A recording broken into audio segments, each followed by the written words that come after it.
Hey everyone, Kyle once again, and welcome back to another review. Reviews another anniversary review. I've reviewed this film before, long ago, but here just revisiting it because it marks the 25th anniversary of this film. So another film from 1992, 25 years later. I just love this. I love this film growing up. I still love this film today. So the 25th anniversary revisiting today is of the beloved family film classic Beethoven. So like I said, you could check out my original review of this film. But I love Beethoven growing up. Fun family film. I still love the film to this day. Um, this is has some good charm, heart, fun, humor. Stars Charles Grodin as George Newton. Bonnie Hunt plays uh, he plays his wife Alice. You have Dean Jones, who passed away a couple of years ago, sadly, who plays the villain, the veterinarian, Dr. Barnick. And you have fun, and you have fun roles of Oliver Platt and Stanley Tucci, who plays Dr. Varnick's henchman, the helping kidnapping dogs. And but one of my favorite moments of the film is Stanley Tucci and Oliver Platt. I thought they were pretty funny together. And which later on they would go and start together another comedy film called The Imposters, which Stanley Tucci directed. But they were fun together in this film. I had fun with them.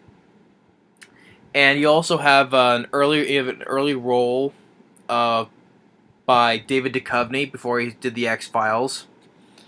Plays like this one of the who wants to take Charles Grodin's a company who works, who does like his business, like is an air freshener and stuff like that, and they want him to sign this so they get control of his company. And yeah, it's a little fun when what Beethoven does, but for plays the Newton kids, Nicole Tom plays Rice. Christopher Castle, something like Castlebot, that's the last name. Which I mostly remember when he played, I think it was Mark from Step by Step. And he only did 2 films, which he only did the first 2 Beethoven films, and that was it for him. And you have Sarah Rose Carr, plays the younger child, Emily, who was a little girl, also in Kindergarten Cop. So you have a very good supporting cast, and even it's a blink and you miss. This is also marks the film debut for Joseph Gordon-Levitt. It's a hard you miss. He's credited as student number 1. But he's in there though. It's a blink and you miss sometime. But this was his film debut,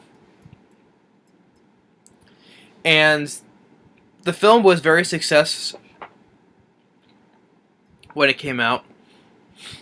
But it was given mixed reviews. It has a 5.6 on IMDb and a 31% Rotten Tomatoes, which I disagree with. They give these much higher ratings. I thought it was a lot fun film. But it's directed by Brian Levant, who before this he directed Problem Child 2. And after this he go and direct his biggest hit, the Flintstones with John Goodman. Then he go and direct Jingle All the Way, which is one of my favorite Schwarzenegger films. Fun Christmas film with Arnold Schwarzenegger. Then he go and direct the prequel, The Flintstones and Viva Rock Vegas, which that flopped. Then he go on to direct Snow Dogs, then Are We There Yet? With Ice Cube. Ice Cube, I meant to say Ice Cube. And then he directed The Spy Next Door with Jackie Chan did not like. But they directed 2 of the television movies of Scooby-Doo: The Mystery Begins and Curse of the Lake Monster. And then Christmas Story 2. And then recently this year he directed a direct video sequel, Max 2: The White House Hero, which was a sequel to the 2015 family film Max, about the military dog, and so. But my favorite films of Brian Levine has been the Flintstones, Beethoven, and Jingle All the Way. And I still, like I said, I still love the film to this day. And also in the credits you have for 3 producers. One of them is Ivan Reitman, of course, the director of Ghostbusters, Twins, and Kindergarten Cop. So he's one of the producers in this film. And the whole story is simple, that you have this little Saint Bernard puppy, cute little Saint Bernard puppy. He's been trying to find he wants he clearly wants a home, wants to be adopted. And then one night, 2 dog nappers, Vernon and Harvey, played by Stanley Tucci and Oliver Platt, they break into the pet shop. They steal these little puppies, and fun little moment, when they make him try Stanley Tucci. There's this electric red beam that triggers their alarm. Step over it, and then Oliver Platt, he steps into it. And he's like this, this look on his face, like, I've stepped in the beam. So the police are on the way, and they get out of there. And there's this one other street dog. Lets Beethoven out. And the street dog gets away. And while Beethoven hides in a garbage can, Stanley Tucci's chasing after that dog. He's like, "Hey, come back here! I give you a bone! I give you a bone!"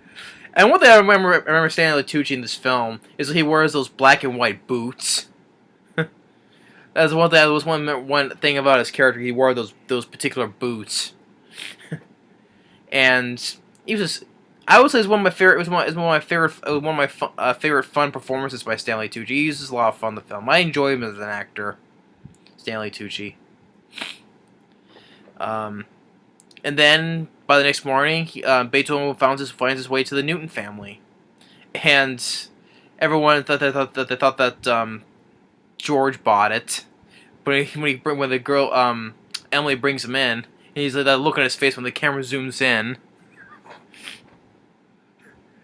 And Charles Grodin, he's a lot of fun.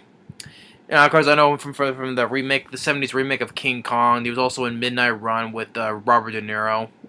But growing up with this film, I love Charles Grodin in this film, and I also remember he was also in Rosemary's Baby as well. He's a good actor though, but I just loved him growing up in Beethoven. So fun. So then he's saying that we can't have a dog, but he lets him have it. Then they try to pick out a name, and Emily's playing the keys on the piano when the dog's barking. It's the Beethoven's Fifth Symphony. Symphony, not sympathy. Sympathy. He's like da da da da da da Beethoven, and then you have the memorable song that I grew up listening to while watching this film every single time is "Roll Over Beethoven" by Paul Schaefer and the World's Most Dangerous Band. We're around the mail, mail it to our local DJ. Case of rockin' little walk, my jock you pay. Roll over Beethoven, I gotta hear it again. My temperature's rising, it jukebox blowing the fumes. The heart keeps singing, keep on singing the blues. Roll over Beethoven, tell Chicago news. I love that song. It's a memorable song from the '90s that I just grew up listening to, especially watching this film.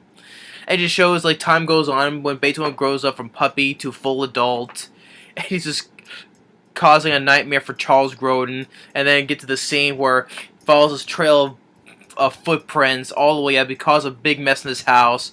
Goes into his bedroom. He's all completely muddy and dirty. And he goes, "You!"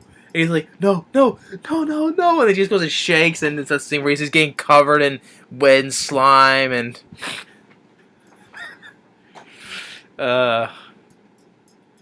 So, and then when the family leaves, when the kids go to school and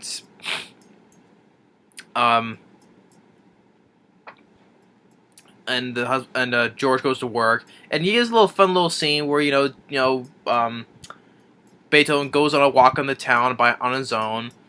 I enjoy the little score. I enjoy the score by Randy Egelman. Which is pretty much like the theme, like dun dun dun dun dun dun dun dun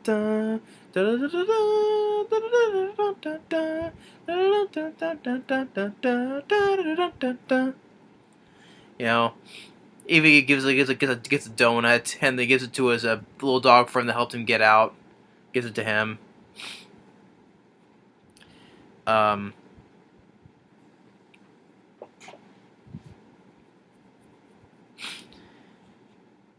And then he makes a weeks with Rice at school because there's this guy that she likes. She brings the guy to her. Pretending to be a fetch a stick, and then with Ted, he gets bullied by these three bullies. Chase him off the bus, and he tries to act tough by putting his fist up like this, and he doesn't know the Beethoven's right behind him. Shows the bullies his teeth, and they just run away from him. Which Ted thinks he did that all on his own. He didn't see Beethoven behind him. He's like, looking himself in the mirror, think, oh, he's all tough now. So, and then at nighttime, George puts him into his cage, which he doesn't know that he dug a hole right underneath behind, so he can get out back into the house. And he puts out to watch some TV, and he's watching The Wolf Man. And then he gets into his bed, which when George goes back, he thinks his wife is in bed. He starts looking, it's like, oh, and he's like, not his like, well, what is it like? He's like, you're crazy and all that, and then Bonnie Hunt comes in, and he's like, George, who are you talking to? And then just the look on his face, when he just turns on his face, and he's like, he screams. And he sees him break back, so it's like, oh, that's how you do it. I'm gonna put a stop to that. You ruined my life. You ruined my furniture. You ruined my clothes. My family likes you more than like me. Why? All you do is drool and shed and eat. You're never getting out of there. Never. Do we understand each other? And then those sprinkles come and he's getting all wet. Charles Grodin, he's just so fun, It's oh man, he's just hilarious. And then the dog from earlier gets recaptured by Stanley Tucci and Oliver Platt. Then Beethoven's getting taken to Dr. Wernick, where when he's not being a veterinarian, he's in a warehouse with all these captured dogs, and he's talking with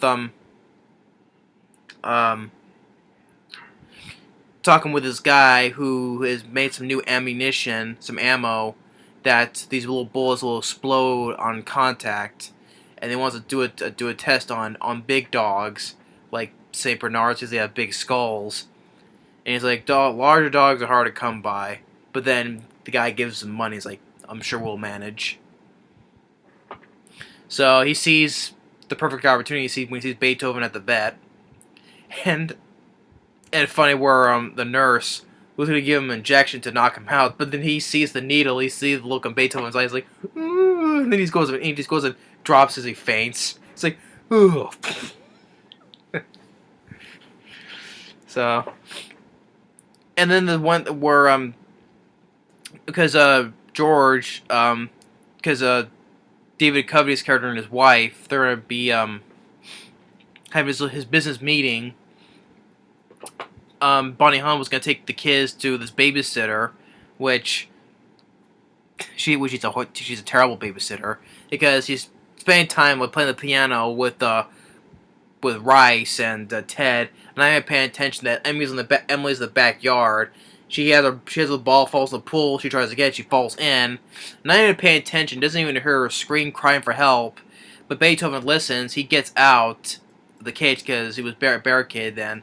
But he manages to jump over the fence. He goes from fence to fence and saves Emily. And when the other kids notice that she's in there, and she's like, "Oh no, don't tell her! Don't tell her!" No, the mother comes back, Bonnie Hunt, and just you're fired. So then you get with David Duchovny and his wife, played by Patricia Heaton. They disrespect the kids, and basically they're douchebags, basically. And they wanted George just to sign the contract, handing his business over, and then David Duchovny's like, like I said, douchebag. He's like Bonnie Hunt is like, trying to make doesn't want him to sign it. Then goes and David Duchovny does what he can to make him sign it. And first, like, tells Bonnie Hunt, at least, like, can you give me a lemonade? Thank you. And which I don't blame Bonnie Hunt. She goes and takes a sip of his lemonade, goes and spits it back, backwash and spits it back in. Which, yeah, because they're jerks, they would, wouldn't blame her. So, and then like the wife like purposely breaks a glass, tries, because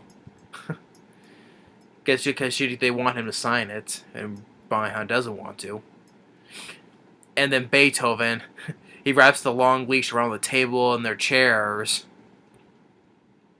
and David Duchovny throws a ball and goes after it, and then the leash yanks the table and the chairs are sitting on. They flip over, not basically sweeps David Duchovny out of his shoes, and they flip over the fence, and then Charles Grodin says, Beethoven, bad dog, and he gets his ill hurt, and he starts running away like, oh no, and then David Duchovny and Patricia Heaton, they're all looking at each other like, oh, they get dragged away, and then George, he's pissed, which Bonnie Hunt says, I'm proud of Beethoven. They insult your kids. They treated me like dirt. And Beethoven was the only one to give them the ride that they deserve. So, and then the kids over here, they try to make it up. Making Beethoven, they take care of themselves, not him. He doesn't do all those responsibilities. Try to kiss up basically to him. But then Dr. Vernick comes by, sees him want him to talk to Beethoven alone. While they're not there, he stages an act for him to make Beethoven attack him, make it think he got bit by him. So he cuts his sleeves open, gets some fake blood on him, puts him on Beethoven, and then Emily sees from the window sees him hit Beethoven, try to get him to attack him, which he does. He's like, help somebody. Oh, good boy. Just that look on his face, shows you how he's an evil bastard he is. Oh, good boy, And Dean Jones did a good job as the villain. May rest in peace, but he was a good villain. And they see that what he's done, and he goes and drives off on his own. He'll do it himself. But then Emily says, I saw you hit Beethoven. But then, of course, they don't believe her. And the kids, they're crying. And now George makes the tough decision to take Beethoven to the vet to have him put down. They're all running after him. And then he's talking about Beethoven's like, because he had the same thing because he hated his dad because did the same thing to his dog. So takes him to the vet, and then after that comes back, the kids are distraught and upset. And then Beethoven's brought to the warehouse where all the dogs are. But then Bonnie Hunt talking to Charles Grodin that about what Emily said, and he says to go, and then the kids come too, and then you see the veterinarian put all the money he's getting, put it in the safe. What a crook he is. And they barge in, then they see that he has nothing on his arm, and they say Beethoven's gone. And then he's asking where's his dog, and he's like grabs him. He's like, "You hit me! I'll be put in jail for assault and battery." And he's like, about to turn. And he goes, give him a good right hook to the face. And the kid is like, "Whoa, Dad!" So they try to call the police, and they of course they do nothing. So they decide to follow Dr. Vernick to the warehouse, and he goes off on his own. He goes on the roof to see what's going on, and Dean Jones orders Stanley Tucci and Oliver Platt to get the little dog for this little experiment. They grab him, and Beethoven, he's getting mad. He breaks him out of the cage, and leads to the hilarious, that goes and chases the both of them down. And I thought one of the hilarious things is that is Stanley Tucci hearing Stanley Tucci scream. He screams like a girl. It's like, ah! And I thought it was kind of funny just hearing Stanley Tucci scream like that. I always thought that was kind of funny. And he tries to climb on the ladder, and Beethoven grabs him by the foot, and you hear him go like, ah! And so anyway, Dean Jones is about to shoot Beethoven, but Charles Grodin jumps through the roof, and you clearly see stunt doubles for all three of those guys. But and then the small dog bites Dean Jones right in the dick, basically, and he's like, oh! And then Christopher Castle starts driving their car on his own. And when he crashes through the door, he sends all these little needles right into Doug Jones. Like, oh. He's like, cool. And then they free all the dogs, and then another favorite part is that all the dogs start chasing Stanley Tucci and Oliver Platt. And then the score by Randy Engelman playing. They're all running away from them, and they climb over the fence with there's a junkyard, and they're all mocking them, stupid doggies. But there's 3 Dobermans. Although I think it was 3 or 4. And then they're all holding hands. They charge down. The camera zooms on them when they're holding together. They're screaming. And then sometime later, when Dean Jones is arrested, taken out of court, guilty, and you see Stanley Tucci and Oliver Platt, they're both getting bandages and neck brace, and also because they've been attacked by the Dobermans. And the Newtons were on TV as well, and the phone rings, and it's the kid who likes rice calls him, asking her out on a date. And then when Charles Grodin and Bonnie Hunt are in bed, they say goodnight to all the dogs they rescued, as the film ends with Roll Over Beethoven playing. So yeah. So the film I would say it's definitely a classic family film that I loved growing up. I still love it to this day. 25 years later, it still brings a lot of joy and laughter to me. I'm sure it still is to a lot of people who grew up with this film. It's warm and still has a charm to it, a heart as well, full of laughter and cheer, basically. Charles Grodin, he's absolutely fun and hilarious. Bonnie Hunt, she still did absolutely good, as well as, because I enjoy her as an actress as well. Bonnie Hunt, from Jumanji, a little supporting role in The Green Mile. She's a good actress. I know, like last year, she had a supporting role as in Zootopia as well. But she's a good actress. I enjoy Bonnie Hunt. The 3 kids, like Christopher Castle, Nicole Tom, and Sarah Rose Carr, they still do absolutely fine, as well as the kids. And like I said, Dean Jones, he was a good villain as well. May he rest in peace. And one of the favorite parts is Oliver Platt and Stanley Tucci. They're definitely one of the favorite parts of the film for me. When they're on the screen, they're fun and hilarious. Especially I thought funny when Stanley Tucci screaming at the end, and it was nice to see David Duchovny, who I enjoy, especially this is before he started the X Files, and I love the X Files. It was nice to see him in an early role before he did the X Files. So yeah, and I'll review it, and I won't review this. I will next year will be the 25th anniversary of the sequel. I will revisit that sometime next year.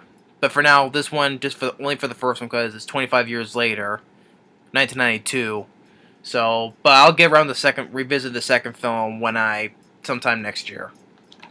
But if anyone still hasn't seen Beethoven, I highly advise to check it out. It's still fun, hilarious, and great family film to watch.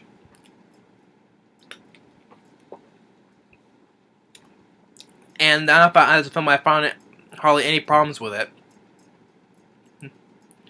And it's easily fast-paced. It's very short. It's only under 90 minutes without the end credits. It's definitely under 90 minutes. It's very fast-paced. The score I enjoy. I love the song "Roll Over Beethoven." The dog, the dog trainer helping with Beethoven. I think the dog's name is, I forget what the thing was. I think during the credits say that the dog's name was Chris. I think. Training with the dog did absolutely fantastic. With the dog trainers as well to get credit to. But it was a success for box office, but mixed reviews I disagree with. I give it much higher ratings. So that's the 25th anniversary review of Beethoven. It's still a fun family film to watch. I still love it to this day. Never get tired of it, and it will never get old for me. And so especially it's about with it's an ordinary family. Definitely buy them as an ordinary normal family for for a fun loving dog. But yeah, and Brian Levant did a great job with the film.